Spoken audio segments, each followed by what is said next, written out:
एक तो मेरे दिल्ली प्रदेश अध्यक्ष बनते मेरे ऊपर 2 अटैक हुए हैं पर्सनली केजरीवाल जी के तरफ से, और दोनों फेक है। वो मैंने जो कहा उनका सीधा वो उन्होंने गलत ढंग से कोट किया। लोगों को एक आशा जगी है कि इस तकलीफ से आगे खुशी होगी। महिलाओं की सुरक्षा, घरों में आने वाला जो पानी है उसकी शुद्धता,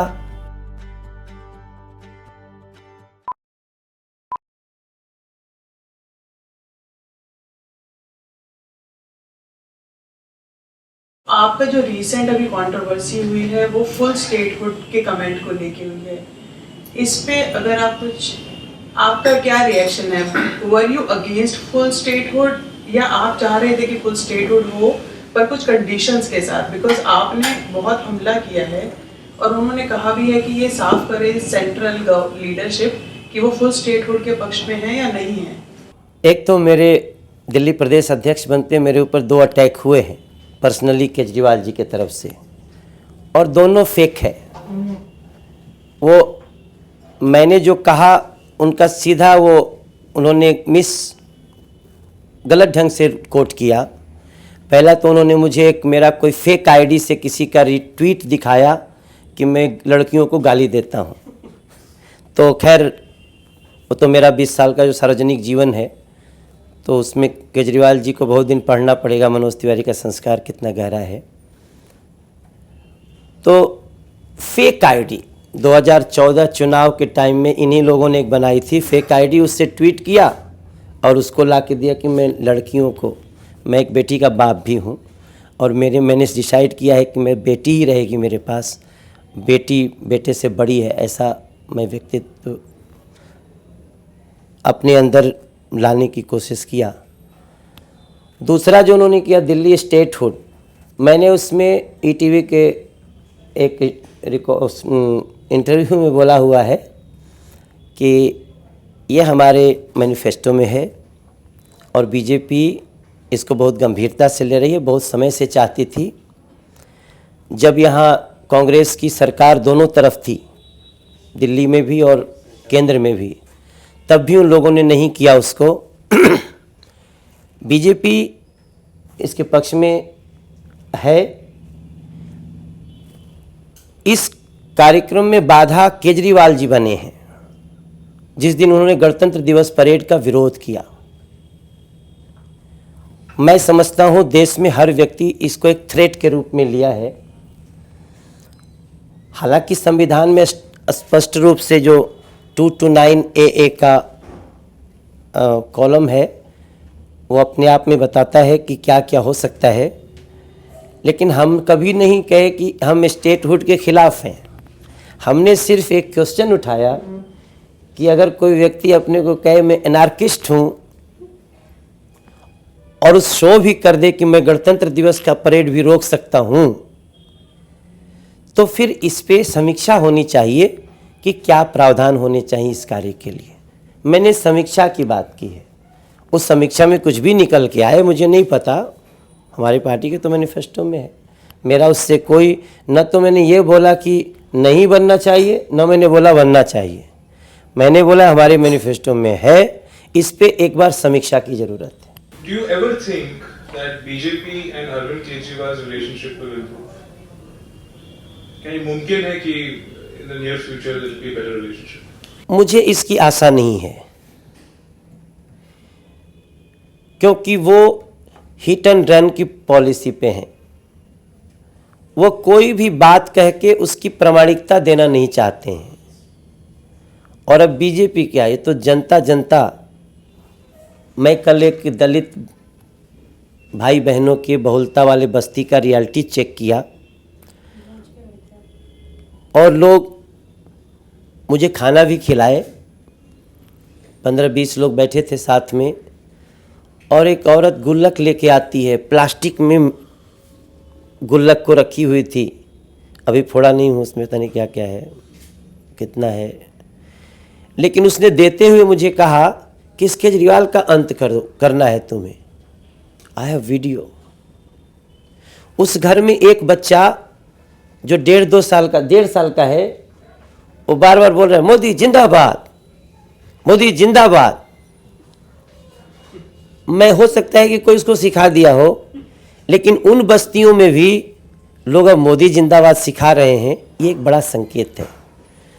तो मैं समझता हूँ इस ऐसे अरविंद केजरीवाल जी के लिए, जिनके लिए जनता भी दुखी हो चुकी है और वो आज भी सीएम होते हुए फेक आईडी के ट्वीट को प्रदेश अध्यक्ष का ट्वीट बताने में लगे हुए हैं, मैं नहीं समझता कि इनमें सुधरने, इनके रिलेशन सुधरने की गुंजाइश है। So you never expect to be a functional relationship. Delhi's chief minister with the ruling central party will never be a functional relationship.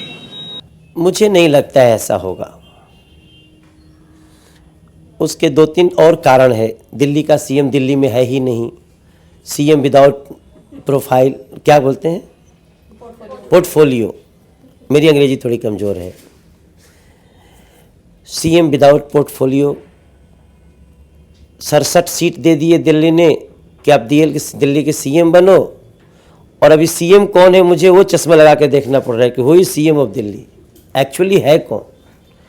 तो ऐसी, और जब वो मिलते हैं या बोलते हैं, दिल्ली से सीधे सवेरे सवेरे उठ के ऐसे लगता है सपने में नरेंद्र मोदी, रात भर सपना देखते होंगे।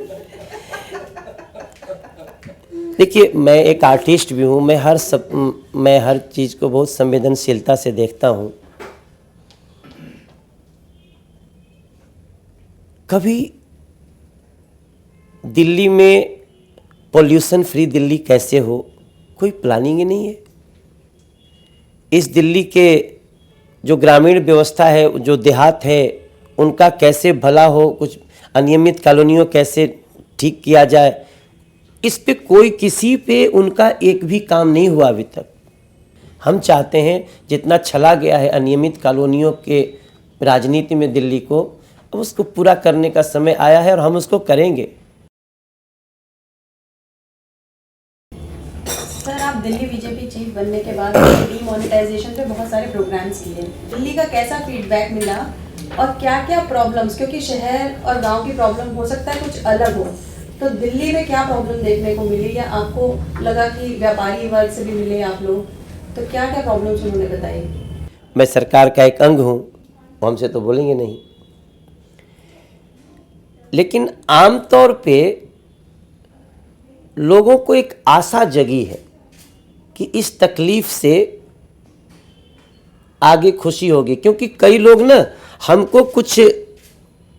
हमको फीडबैक दे रहे हैं। जैसे कुछ लोग बोलते हैं अब देश तो बहुत दिन से लाइन में लगा है, हम मुंबई में इतना दिन रहे, आप जब लोकल ट्रेन से लोग उतरते हैं और चढ़ते हैं उनकी लाइन देख लीजिए, बाप रे बाप। बल्कि आप ही के अखबार में कभी एक बार छपा भी था लोकल ट्रेन का उतरते हुए फोटो, वो दिल्ली का है। तो अब उसको तो मुद्दा कोई बनाया नहीं, करी इतने लोग ऐसे आते हैं जाते हैं। तकलीफ तो नो डाउट लोगों को हुई है, क्योंकि बैंक की संख्या इतनी नहीं रही है। 1,25,000 बैंक है, बैंक की शाखाएं, माफ करिएगा। तो उस नाते बहुत सारे जो गांव, बहुत दूर दूर से गांव हैं, उनको जाकर बदलवाने में थोड़ी तकलीफ तो हुई है। लेकिन पता नहीं क्यों आश्चर्यजनक से, और इसका सबसे बड़ा सबूत देखिए ये है, अरविंद केजरीवाल जी ने लोगों को बगावत करने के लिए कितना उकसाया, ममता बनर्जी जी ने कितना उकसाया, कांग्रेस ने लगातार संसद नहीं चलने दिया। इवन जब रेल दुर्घटना में लोग मरे थे तो रेल मंत्री की संवेदना की टिप्पणी भी सुनने के लिए वो शांत नहीं हुए। जब असेंबली इलेक्शंस हुए थे तो जो बीजेपी का इलेक्शन कैंपेन रहा था ज़्यादातर, it was perceived as really negative. So अभी सिंस आप इस सब के अध्यक्ष हैं, तो how is BJP strategy for MCD election going to be different? क्या अलग होगा इस बार? देखिए, एक तो आम आदमी पार्टी वो रणनीति बनाती है और मैं रण का विरोधी हूँ। मैं कार्यनीति का समर्थक हूँ। हमको रण नहीं करना है, संहार नहीं करना है, रक्तपात नहीं करना है। हम कार्यनीति पे चलेंगे, हमको कोई निगेटिव बात नहीं करनी है। हमने अभी पहले भी बताया था इंडियन एक्सप्रेस को कि हमारा अगला 10 दिन रियलिटी चेक में जाएगा, और हम रियलिटी चेक के लिए कल हम एक वाल्मीकि बस्ती में गए, अभी हम देहात में जाने वाले हैं, हम वैश्य समाज के साथ बैठने वाले हैं। हमसे भी कोई गलती होगी हम उनसे पूछेंगे। हमारी नीति कार्य नीति की है, और हम इस दिल्ली को विश्वास दिलाते हैं कि हम नरेंद्र मोदी के सिपाही हैं। हमने भ्रष्टाचार पे गंभीर चोट कर दी है, चाहे उसमें कोई कांग्रेस का पिसता है पिसे, आम आदमी पार्टी का पिसता है पिसे, टीएमसी का पिसता है पिसे, इवन बीजेपी का पिसता है पिसे। हमें भ्रष्टाचारी लगते हैं, और हमने इस रास्ते में कदम बढ़ा दिया है। हमारी कोई भी निगेटिव बात नहीं होगी। हम जिस दिन पूरी प्रामाणिकता के साथ साक्ष्य आएगा वही हम बात करेंगे। हम दिल्ली को उल्लास देना चाहते हैं। हमने एक अपना नारा बना लिया है, सबका साथ सबका विकास। जो मोदी जी से मिला हमने जोड़ दिया है दिल्ली का उल्लास। सबका साथ सबका विकास, दिल्ली का उल्लास। सर इसी पे एक प्रश्न, आपने जब दिल्ली बीजेपी चीफ की पोस्ट होल्ड की थी उस दिन सारे नेता, आपके प्रेडिसेसर्स भी पुराने, हर्षवर्धन जी, विजय गोयल जी, सब प्रेजेंट थे, और आपको पता है दिल्ली बीजेपी में काफ़ी इन फाइटिंग रही है। उस टाइम सबने आपको एक ही एडवाइस दी थी, सबका साथ सबका विकास। आपने उससे क्या लिया और आगे क्या लेना चाहते हैं? असल में जिस दिन मैं पदभार ग्रहण कर रहा था तो सतीश उपाध्याय जी भी, जो निवर्तमान अध्यक्ष हैं, वो भी उपस्थित थे, और सभी सांसद थे। विजय गोयल जी भी हैं, वो केंद्रीय मंत्री हैं, लेकिन आए थे वहाँ पे। जो एजेड लोग हैं, सब लोग हैं। तभी मैंने कहा था कि कुछ लोग ऐसा भ्रम फैला रहे हैं कि बीजेपी में गुट है। सच्चाई ये है कि सब एकजुट है। वो एकजुटता तो दिख गई। आज हमने शुरुआत की है, अलग अलग सांसदों के पास जाऊंगा चाय पीने। आज उदित राज जी के यहाँ चाय पी के आ रहा हूँ। अब अगली बार प्रवेश वर्मा की बारी है, फिर वैसे सब हम सारे सातों सांसदों के पास जा रहे हैं। और मेरे में न, देखिए, मुझे नहीं पता मेरा भविष्य क्या है, लेकिन मुझे इतना विश्वास है कि हम अपनी सादगी सरलता से चलते रहेंगे, और दिल्ली को अपनी सुविधाएं पाने का हक है। दिल्ली देश का फेस है, राजधानी है, और दिल्ली ग्रीन भी होनी चाहिए, क्लीन भी होनी चाहिए। मोदी जी ने जो मंत्र दे दिया है देश के लिए, उसको हम दिल्ली में सजा के रहेंगे। Since you're heading Delhi now, क्या आपने कोई इश्यूज आइडेंटिफाई किए हैं जिसमें सरकार कम पड़ रही है और जहां उसको ज़्यादा ध्यान देना चाहिए? So if you could just tell us 5 issues जहां पे सरकार को ज़्यादा ध्यान देना चाहिए। फर्स्ट इशू महिलाओं की सुरक्षा, and very big issue for Delhi. अब इस पर कोई बात नहीं कर रहा है। इन्होंने कहा था हम इतनी हर बसों में सुरक्षा लगा देंगे, वाईफाई लगा देंगे, सब कुछ सुरक्षा से जुड़ी हुई महिलाओं की जी सीसीटीवी लगाएंगे। चूँकि हमको इसलिए नहीं धोखा दे सकते कि मैं मेंबर ऑफ पार्लियामेंट भी हूँ, और मैं हर शनिवार को अपनी कॉन्स्टिट्यूंसी से मिलता हूँ। मेरे पास जो समस्याओं की लिस्ट है उसमें महिलाओं की सुरक्षा, घरों में आने वाला जो पानी है उसकी शुद्धता, हमारे पास जो लोग आते हैं गिलास में पानी लेके आ जाते हैं, बोलते हैं पानी देखो सांसद जी, हालांकि वो हमको भी उसके लिए गाली देते हैं कि पानी दिखाते हैं, देखो हमने कही क्या है, तो कूड़े का पानी लिया, नहीं ये नल का पानी है। क्यों हुआ? तो कहीं छेद है, वहाँ सीवर का पानी जा रहा है। और इसका उनके द्वारा कुछ भी काम अगर किया गया हो, हम आज दावा नहीं कर रहे हैं कि वो नहीं किए, हम चाहते हैं कि एक बार वो हमको बुलाएं और बैठाएं कि इस पे उन्होंने किया क्या है। हम हो सकता है आज हम बोल दें कुछ नहीं किए तो कहेंगे हमको तो पूछे थे। हम आपसे बोलना चाहते हैं अगले 10 दिन के अंदर आपने महिलाओं की सुरक्षा पे क्या क्या किया, सीसीटीवी लगाने का मुद्दा कहाँ तक आपने कितनी सफलता पाई है, आपने शुद्ध जल देने की व्यवस्था के लिए कितने कदम उठाए हैं, हमने एज ए सांसद भी जितने भ्रष्टाचार के मामले उठाए हैं इनकी सरकार में, उसका हमको जवाब दे दें। मनीष सिसोदिया जी के पता चला कि 63 लोग उनके यहाँ काम कर रहे हैं, 63 पीपुल वर्किंग, तो वो कहते हैं हमको वेतन देने के पैसे नहीं हैं और डिप्टी सीएम को या जो भी पोस्ट है उस पे आप 25 से ज़्यादा लोग रख नहीं सकते, तो 63 आप किस वेतन से रखे हैं? हमको इसका जवाब दें। एक तो आपके पास वेतन देने को पैसे नहीं है और 63 लोग काम कर रहे हैं, ये वेतन आता कहाँ से है? इन क्वेश्चंस का वो जवाब हमें अगले 10 दिन में दें। अगर मैं संतुष्ट हो गया तो ठीक, नहीं तो दिल्ली की तरफ से उनसे पूछूंगा। मैं एनसीडी कवर करती हूँ पेपर के लिए। ये 10 साल की एंटी इनकम्बेंसी आप कैसे काउंटर करेंगे?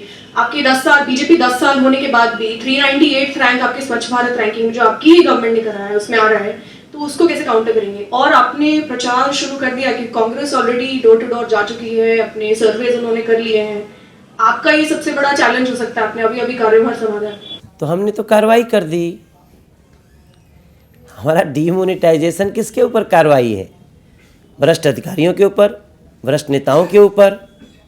तो कांग्रेस तो उसका विरोध कर रही है, तो कांग्रेस और आप तो बेनकाब है कि हम जी भ्रष्टाचारियों को बचाना चाहते हैं। तो हमने तो शुरुआत कर दी, उसमें एमसीडी भी समाहित है, एमसीडी का इलेक्शन भी है सामने, कि हमने स्पष्ट रूप से कह दिया है जिसके पास अब जो डिमोनेटाइजेशन हुआ उसमें जो एमसीडी के भ्रष्टाचार से जो फल फूल रहे होंगे उनके हाथ पांव फूले ही हैं।